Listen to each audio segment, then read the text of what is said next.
Hi, so we are going to move on to factoring trinomials. The first trinomial we're going to talk about is factoring perfect square trinomials. So we know that when we're talking about trinomials, our general form of trinomial is ax squared plus bx plus c. We have three terms. When we were talking about difference of two squares, it was difference between a squared and b squared, and that gave us this formula right here. A plus b times a minus b. This is the general form of perfect square trinomials. So we have one form where if we have a plus b squared, which remember when we're squaring, that means that we're multiplying it by itself. So this is the same thing as a plus b times a plus b. Over here, we have a minus b squared. This is the same thing as a minus b times a minus b. So notice before when we were talking about difference of two squares, our bubbles had different signs. Now when we're talking about perfect square trinomials, with the case of perfect square trinomials, we'll see that our bubbles are going to have exactly the same sign. And they're going to have exactly the same things written in them. A is A, B is B. This is the formula for a perfect square trinomial. If we have a squared plus twice a times b plus b squared, that's going to give us a plus b squared. If we have a squared minus twice ab plus b squared, that's going to give us a minus b squared. So, with that being said, here are two examples. If we have x squared plus 12x plus 36, we'll see that our a, remember if we go back before, if we take the square root of this, our a is going to be 1x, right? And if we take a look at b,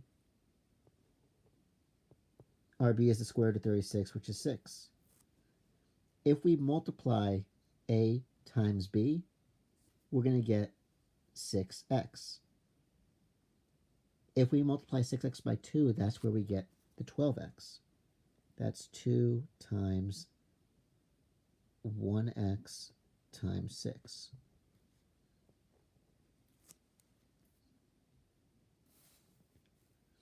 Because the middle term was positive, that's why this is positive.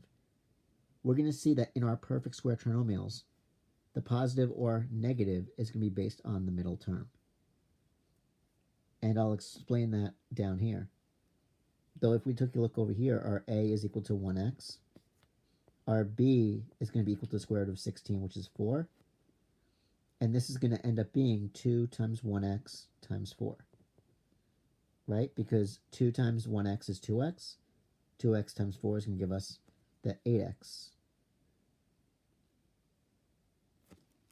So, a perfect square trinomial must satisfy three conditions.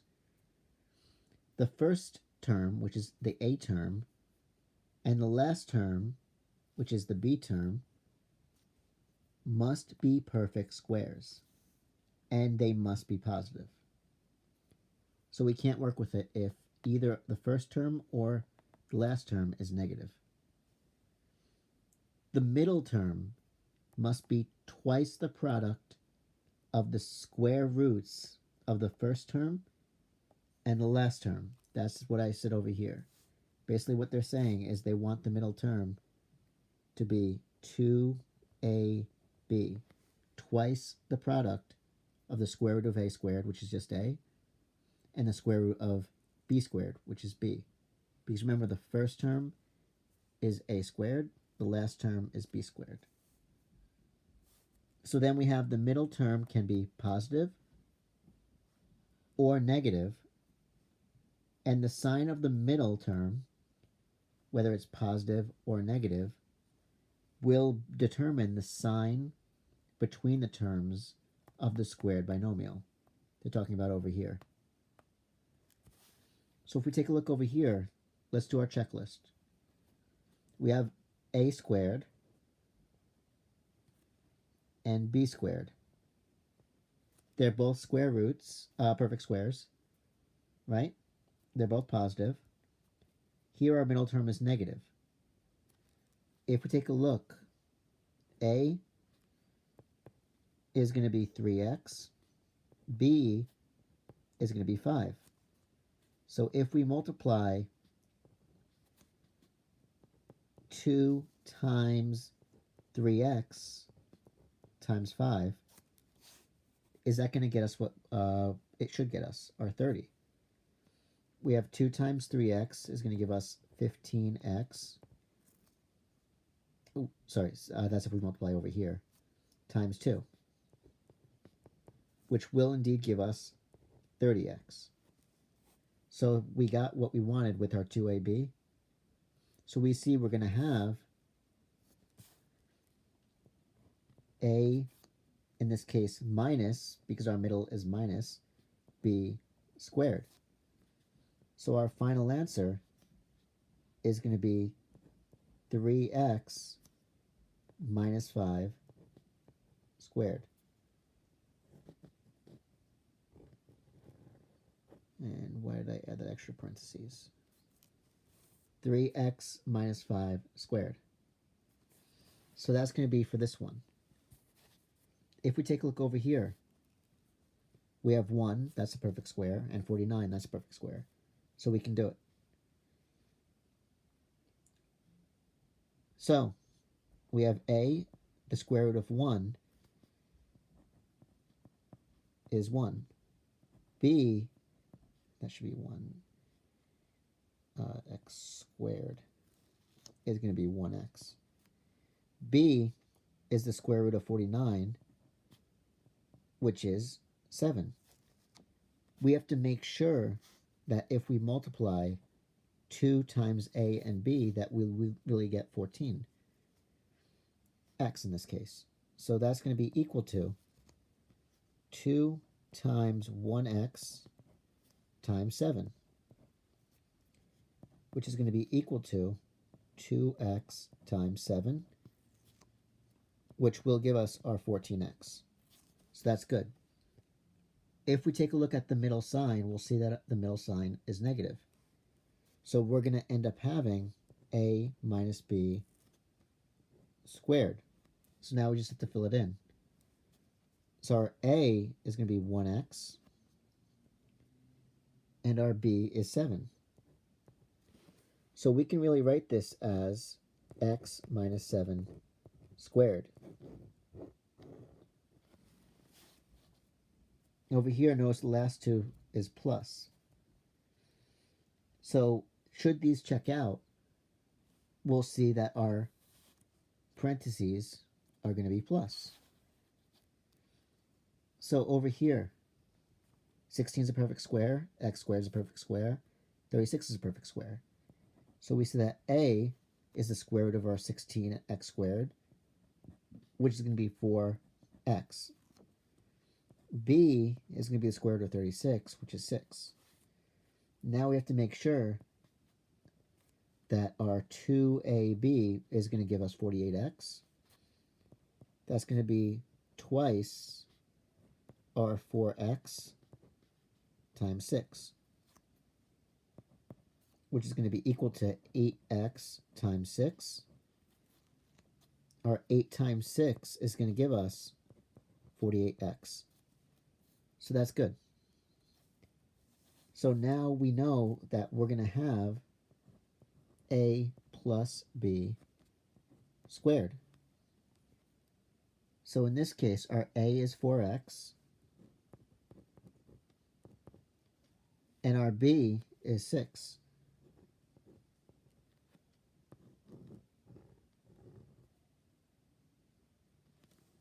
So that's going to end up being what we end up with.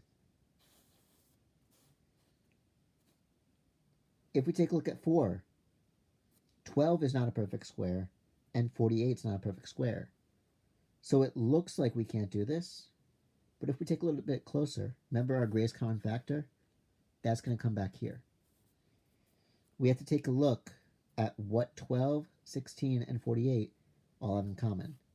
If we can't pull anything else out, we're done because we can't satisfy our terms. But if we can, then maybe we can. So let's take a look. We know that 12 is the same thing as 4 times 3, right? So that's going to give us 4 times 3. This is going to give us 4 times 4. Over here, this is going to end up giving us 4 times 12.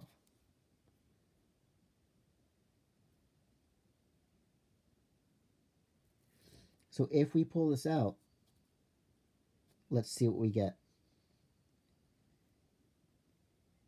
So that's going to end up giving us, if we pull 4 out, 4 times 3x squared plus 4x plus 12. In this case, it doesn't work for us.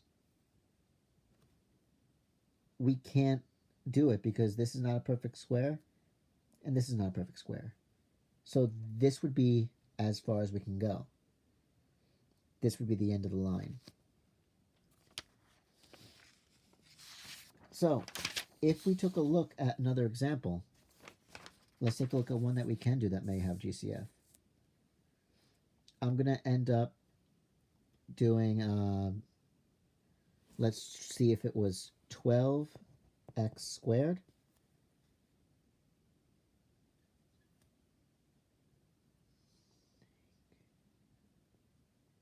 let's see.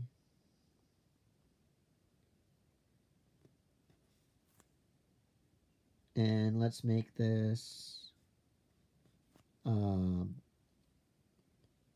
plus 16x. And then let's make this plus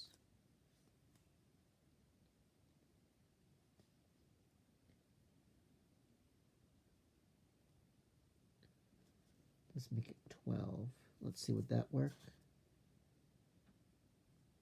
We have, if we pull out, that's going to end up pulling out 3. We can't pull out 3 because of over here. So let's see if we make this 15. So that's going to end up being 4x squared plus 5x plus 4. And that would not work either because we'll see that even though these are perfect squares, they won't multiply to over here.